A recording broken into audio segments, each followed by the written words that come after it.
Okay, on to our final work session on the 26 to 31 Parks and Lands Capital Improvement Plan. So Ross and David. Thank you, Chair. Thank you, councilors.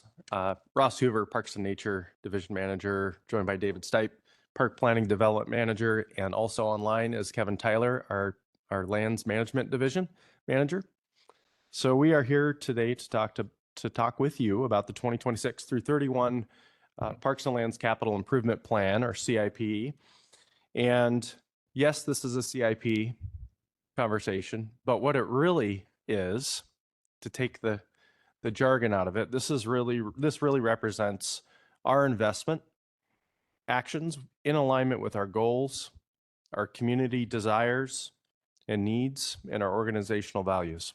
And so we're going to walk through what those specific projects are at a high level, and also have provided the plan document, the draft plan document, for your questions.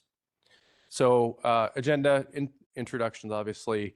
We'll give you the overview, the capital plan overview, the process that we'll go through, timing and next steps, and we would love to field any questions or further insights we might provide to you. On the next slide, quick overview of parks and nature and lands properties throughout the county. 111 sites, 6,100 approximately are designated parks and nature sites. Additional over 4,000 acres are lands acquired primarily through conservation futures tax and are known as legacy lands. So, does the legacy lands include Camp Bonneville? It does. Okay, so most of it is Camp Bonneville. So yes, so the what we call the Lands Management Division oversees Camp Bonneville and the legacy lands properties. But in the 4,300 acres, Camp Correct. Bonneville is included. Okay, correct. Got it. Thank you. So on the next slide, we'll talk a little bit about what drives our work and why we do our work. These are the requirements and statutes that give us direction in how we proceed and how we do planning work for our capital investments. So obviously within Growth Management Act and WAC and RCW, within our Clark County Comp Plan and our Parks and Recreation Open Space Plan, we have the requirement to retain open space and green space, enhance recreational opportunities, enhance fish and wildlife habitat, increase access to natural resources and lands and water, and to develop parks and recreation facilities. And that's a quote from the Planning Goal 9 within RCW 3670A. And then specific to parks and nature, on the next slide is a focus on how we work and what we're really focused on when we're carrying out our projects and how we do our planning. And that is that we enrich communities by creating and stewarding parks that promote health and wellness, boost economic vitality, preserve natural areas, and ensure access to the outdoors for all. And on the next slide, I'll dive a little bit further into the specifics. And these are kind of 4 key work areas for us. Number 1 is ensuring access, that our parks and nature sites and public lands are safe and welcoming, and folks want to come and feel invited to those spaces. Our focus on sustainable stewardship and climate mitigation and resiliency, that our parks and natural areas are places of respite, are places for relief and heat, and our community really depends on the natural areas that we provide them. The next bullet is economic vitality. We pulled some data from the state RCO economic impact report on outdoor recreation throughout the state. Outdoor recreation within the state of Washington represents about $26.5 billion on an annual basis, and represents 3.2% of the state's GDP. So the investments that we're talking about today in the capital plan have a significant impact into the economic vitality, not only of Clark County and the cities within Clark County, but beyond to statewide. And the last bullet, our focus on health and wellness, that parks are not just parks, trails are not just trails, they're spaces where our community members engage in social, emotional, mental health, physical fitness and wellness.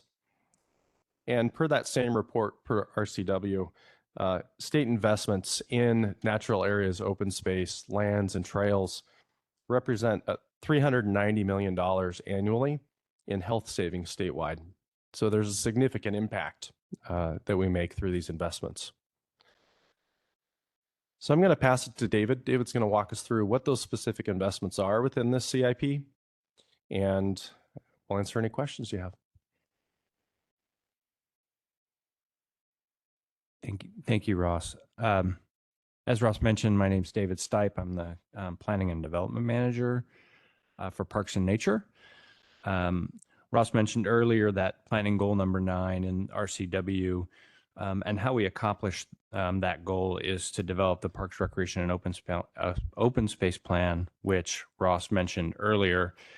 And that plan identifies sort of the goals and objectives for us to move forward with a process to identify and address gaps in service. And so once we have those goals and objectives in place, we develop the capital plan to accomplish what's been set forth in those goals and objectives. The capital plan has a number of different categories or elements in it. Those are outlined here in this slide. They include major maintenance, stewardship, capital improvement, new park development, and so forth. We have a number of different funding sources that we tap into to accomplish the projects that are outlined in those different categories. Specifically real estate excise tax, which we use for major maintenance. And then we have PIF funds, the park improvement fees, park impact fees, excuse me, that slide's incorrect, where we use those funds and grant funds to do stewardship capital improvement projects and new capital development projects. We also use PIF funds and grant dollars for park acquisition. Also included in this plan is the lands program, the Legacy Lands Acquisition program that uses conservation futures funds and grant funds for land acquisition for conservation. And then we use GCPD levy dollars to do our system planning, which is the PROS plan, and capital facility assessment plan, which is actually in this capital improvement plan. A little bit of a definition on these categories. Major maintenance is any project that extends the useful life of an existing capital asset. So replacement of roofs, those sorts of things. Stewardship capital improvement, if you will recall, was something we added to the plan 2 cycles ago. And that's a focus on adding new recreation facilities to existing parks. The differentiation there is that new capital is for the development of new parks like Curtin Creek, which we'll talk about in a few minutes. And then the other categories are pretty self-explanatory. If you can go to the next slide, please. I'd like to just take a second to highlight some of the projects that were completed or are currently underway in the 2025 budget. Those include in major maintenance, resurfacing the Philida parking lot and sealing the trail with some trail renovation as well. That park was at about 15 years old and the parking lot needed some attention. We added a RV host site to the Frenchman's Bar Regional Park. So we'll have a second host at that location that will also be able to help us do some maintenance work at Vancouver Lake Regional Park and at the Blue Rock Day Use area. We came to you, I believe, back in August for an amendment to the 25 budget to address the sports field surface at Luke Jensen on Field 1. In 24, we replaced the Field 4 surface, and the turf replacement work at Louisville Regional Park actually started this week, and we hope to have that work completed by mid-November. Usually takes about 4 weeks. So we're really excited to replace that surface. And we just had a bid opening recently to do probably 2/3 of the roofs at re-roof 2/3 of the roofs at Louisville Regional Park. So all of the roofs that are composite asphalt roof, like a typical residential roof, we'll be able to replace this year, and we'll do the cedar shake roofs that need replacing next year in the capital plan. So that's a really big accomplishment for the planning and development team. I'm happy to see that moving forward. Some of the ongoing projects are the 3 bridge projects, which we've come and discussed with you on more than one occasion because they've been in planning or design or permitting for over a year now. So that's the Lacamas Regional Park Bridge replacement, the Klein Line Bridge footing repair, and the Louisville Regional Park bridges replacement. There's actually a pedestrian and a vehicle bridge that serve the island section of the park that we're going to be finishing design work on and start working on permitting. We'll be adding shade to the Bosco Farm Neighborhood Park playground later this year. It's the second playground that we've shaded in the last year and a half. Sifton being the first one, which was on the cover of the slideshow. And then we'll be purchasing the equipment to replace the playground at Hazeldale Community Park. Next slide. This is just a quick rundown of the 2025 stewardship and new park capital projects. We are nearing completion on Curtin Creek Community Park. It's a 16-acre park that has been in planning and design for quite some time. That's a pretty exciting project that will be our first rugby field, our first pickleball courts, and a very access-oriented playground. And these facilities will be lit, which is a nice asset for us to have. So the soccer rugby field will be lit, and so will the sport courts. There's also actually our first futsal court. So it'll be a basketball, futsal sport court, which is pretty exciting to add to the mix.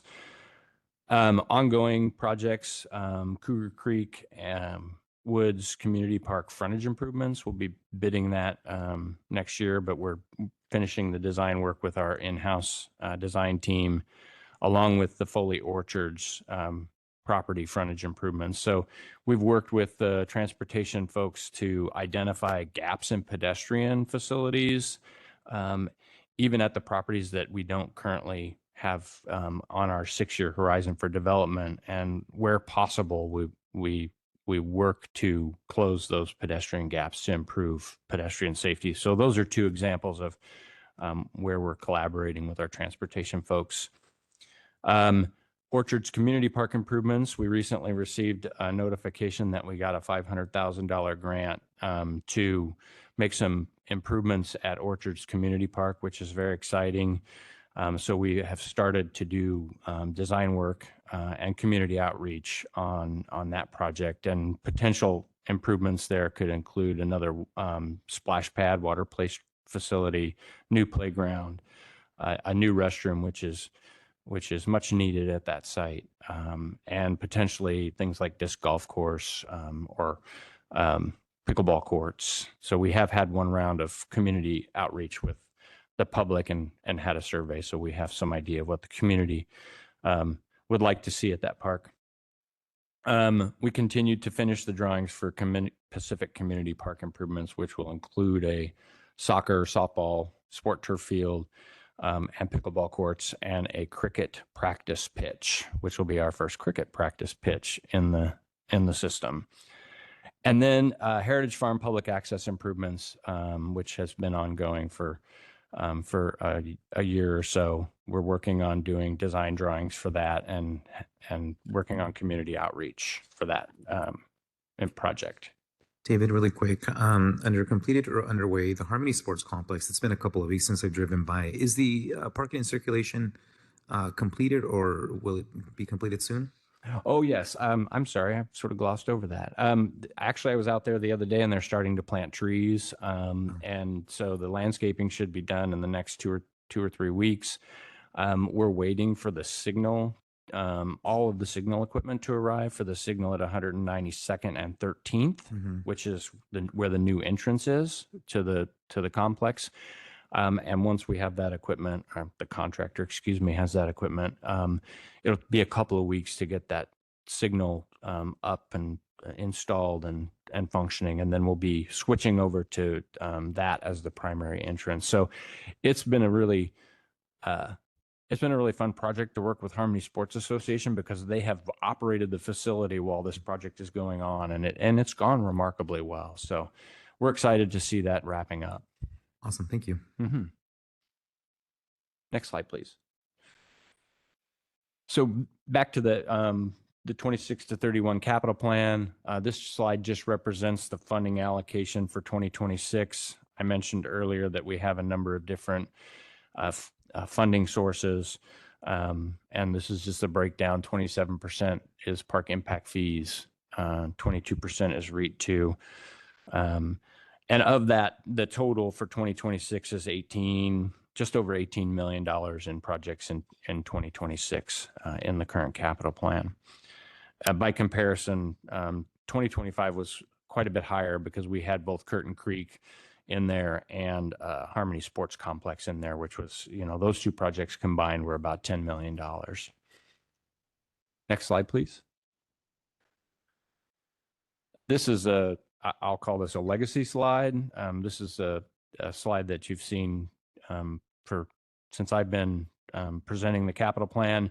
This just demonstrates the trend for the capital plan over the last 5 years, and the noticeable change from 22 to 27 to 23 to 28 is when we formed our planning and development section, and we developed more capacity to accomplish the projects that are needed to address that gap in service and to address major maintenance issues that on some of our aging parks. So this plan is coming in right around $77 million, just over $77 million, with a majority of that money coming from park impact fees. Next slide, please.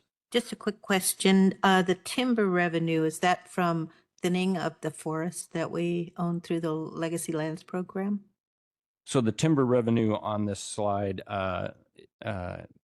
Chair, is funds that we're going to use for master planning Camp Bonneville. This is the allocations, not revenue. Yeah, and this is a expense, not revenue. Right, got it. Yeah, so Kevin could speak more, and I believe he's on the call. He could speak more directly of the origins of those dollars, but it's money that we have in the plan to do master planning work for the Legacy Lands folks. Got it. And next slide, please. These next two slides are basically just slides that show our process and our timeline, not dissimilar to what the tip slides on schedule were. We do show in our Gantt charts design, planning, design, and construction. So these are the stewardship capital projects. I won't go through them line by line, but you can see that we have ongoing sort of development activity out to 2029 for those projects where we're going to do what I would call infill recreation improvements. So recreation amenity additions in existing parks. And then the next slide is our new park capitals project slides. Again, a number of projects throughout the county with construction, planning, design, and construction sort of outlined for all of these projects. And then the next slide is just a sort of a distribution map. The the left-hand map is the stewardship capital projects. You can see them spread out around the county, and with some of them actually in regional parks. And then the right-hand map is our new capital distribution of projects. Major maintenance, incidentally, is very similar to this. We try to make sure that through our prioritization process that we have a really good distribution of our major maintenance funds throughout our system. And then I'm going to hand it back to Ross to talk a little bit about our process, and then we'll get to questions. Thank you, David. So the process that we have gone through to get to this point includes a number of steps. First, with our Parks Advisory Board in May, public comment period, soliciting input, feedback that we heard both at PAB and through public comment. A second, touch with our Parks Advisory Board, Planning Commission for two meetings, and then of course today. And that will lead to council hearing on the 4th of November. So we are looking forward to answering any questions and seeking any insights you can provide. Okay, council, go ahead, Councilor Little. Yeah, thank you for this information. It's clear that you're doing a lot of good work in our community on what appears to me not a lot of dollars. So I appreciate that. And Ross, I love how you put this in context, big picture. I'd love to give you another chance to reiterate the savings, especially on healthcare costs. I'd just love to hear a little bit more about what you think goes into that huge savings for our community, and want to let the community know that there is a really good article, really long article in the Columbian about your work. I think just this last couple of days. So go for it. Thank you, Councilor Little.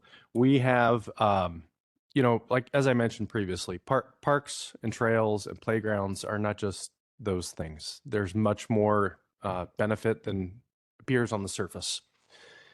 And fortunately, there's some really good research specific to health and wellness benefits of natural areas, open space, and the outdoors in general. And so the State Resource Conservation Office and University of Washington produced several reports summarizing essentially what is a pretty broad field of academic research that they pulled into this report and cited. So there are specific benefits to health, specific to anxiety reduction, depression reduction, benefits to ADHD symptoms, and the list goes on. And so I'd be happy to provide that report if you're interested. It lives on the Washington State RCO website. But that's just one of many sources. CDC provides a number of summary reports that also convene a lot of the academic research that's been done in this area. I mentioned the $390 million health savings on an annual basis within the state of Washington, and that's due to the reduction in anxiety and the benefits of walking and recreating, exercising in parks and natural areas. There's a lot of research. Be happy to provide that at a later date if you're interested. Thank you so much for what you do. Go ahead. Yeah, I've got a couple really quick ones and a couple maybe a little bit more in depth, but really quickly, out of curiosity, why the transition from composition roofing to cedar? I'm sorry, could you repeat the question? In Louisville Park, we're replacing the roofs, and I was wondering why the transition from composition roofing to cedar. Oh, we're not. I'm sorry. To clarify, Councilor Young, we're replacing all of the roofs that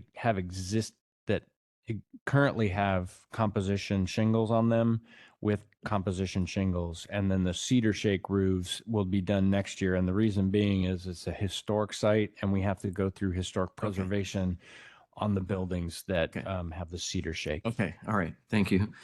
And then what is futsal or foot? I don't know what you said. I'm not familiar with that term. So I'm probably going to insult the futsal community, but I believe that it's sort of like soccer played on a court, and it's a smaller ball Very There are interesting. goals, and I'm still learning what pickleball is. That shows you how far behind I am. yes. Great. And then I was curious on slide 13. If we could pull that up real quick, I think it would be helpful. But there are a couple of these projects that only have planning designated, and I'm wanting to know the story behind that. I mean, we look at, there at is specifically, I think Lewis Park. There's planning, and then you have like 4 years where there's no construction at all. Thank you, Councilor Young. So we are within our capital plan. This capital plan is not just a commitment to expend capital dollars on facilities improvements and new facilities. A capital investment in a parks property, specifically a new parks property or new development, also is a commitment to provide operational and maintenance support for that site. And so given the current operations challenges we're facing, we are continuing to work to plan for, design, develop, and engage with our community to see what they want in their parks, while we're also simultaneously working to figure out the operational deficit and gaps in closing those gaps so that we can then build these sites and commit to those operational and maintenance requirements at those sites. And so this is an effort, a very intentional effort to continue to work to plan and design and connect with our community.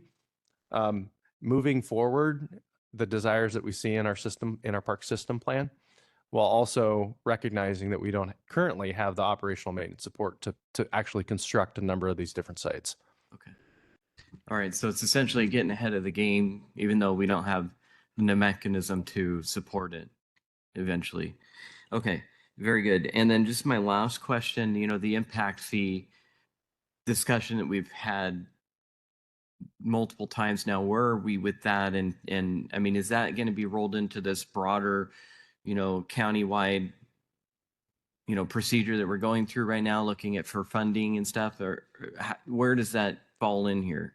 Is that currently being worked on, or like just updating the PIF districts? Mm-hmm.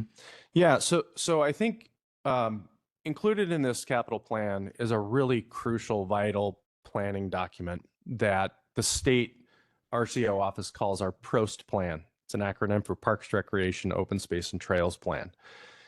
We're jumping into a renewal of that document in 26, and it's absolutely crucial that that be a really comprehensive plan that includes financial sustainability, both on the capital side and the operational side. And so I would anticipate we will likely consider in that document items like impact fees for parks and where they're implemented currently, what is the current rate, in utilizing our understanding of our gaps to identify actions that we might specifically take currently or in the near future to make improvements to close the gaps. And so that work's absolutely vital in 26, and it will what we're calling our system plan development. Okay, and that includes like districts, like geographical, where the lines are drawn for districts?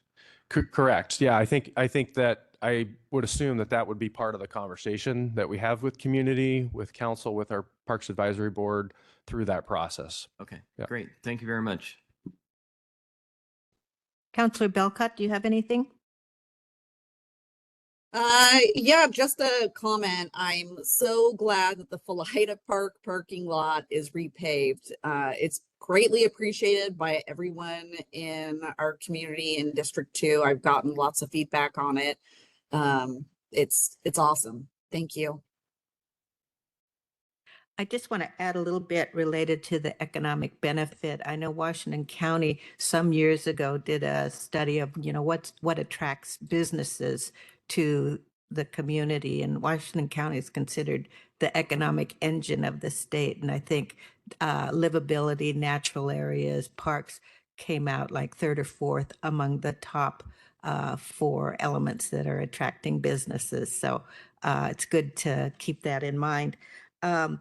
And I was not aware, I appreciate you looking to serve the needs of some special communities like cricket. I didn't know that we had a lot of cricket players in the county. And I did meet some of the folks, there's an organized rugby group in the county. So that's good to meet their needs. And futsal, we'll give that a try.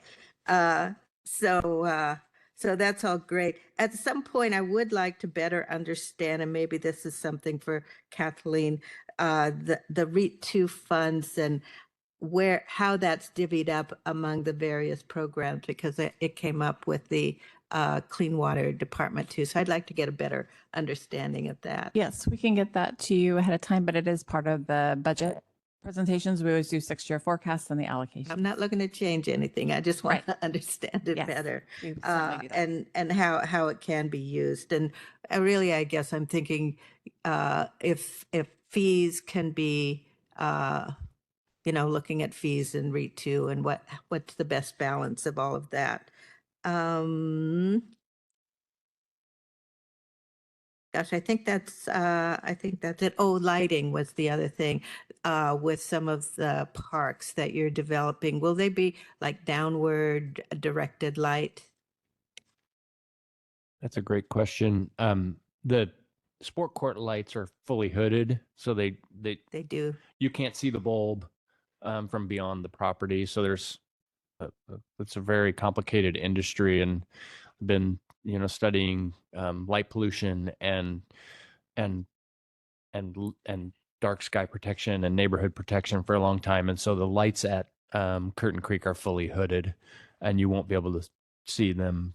Great, from 'cause beyond the especially property. where it's on the edge or there's more of a rural area nearby. I think that would be important. Yes. Yeah, one of the added features as well at Curtin Creek specifically is that the lights are LED lights. So not only are we getting energy savings in the operation of those lights, but they're very directional.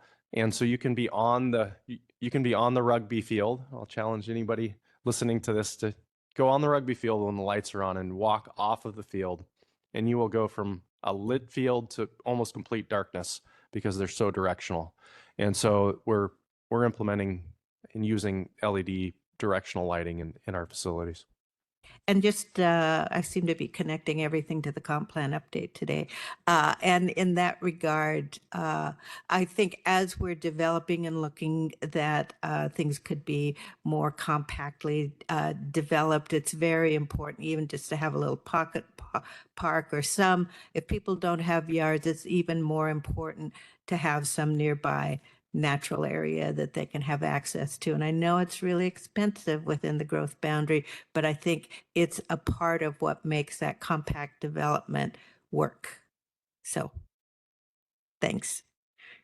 Okay, any other questions? No, I just wanted to chime on. Actually, that's a really good thought there. Because yes, as we change this code and really our entire plan depends on infill development in the urban areas, that is going to need to change the standards for parks. I didn't even really think about that until this point, but I'm sure I assume that's conversation is happening with community planning. Yeah. So the distribution and nature of our parks in the future will be directed by our system plan, and we take cues obviously directly from the comp plan. And so the park system plan will be directly in alignment with that comp plan as we develop it. And so our consultants that we'll bring on board will review and analyze the comp plan and infill and higher density development within our urban areas. And that plan will match and correspond and synchronize with our comp plan needs in the future. The process of developing that system plan will really be heavily focused on meaningful engagement with our community. We really hope to pull people's thoughts, hopes, desires, and needs, especially folks who haven't been traditionally at the table. multifamily high density units is sort of one area that we will focus our engagement. And so I would anticipate we will hear from folks. We need outdoor spaces near our developments. So I imagine that we might, at the close of the comp plan update, we might see some changes to the tip based on that. To the tip Yeah. transportation. Yeah, I mean, because fundamentally, I mean, like I mean, I'm glad that you brought this up because I think this is absolutely critical. Because the longer we wait, the more expensive it will be to get any kind of infrastructure in there. And as we're up zoning from, R22 to R55 in these areas and things like that, I mean, there is going to, I don't know if it's going to require more, land purchasing or not, but if it does, the sooner the better, because it's only going to get more and more expensive. So yeah, that was a very good point that you brought up, Chair. Thank you. Okay, well, I think good work all around, and we'll look forward to hearing about this again in the public meeting. Great. Thank you Thank very you. much. Thank you.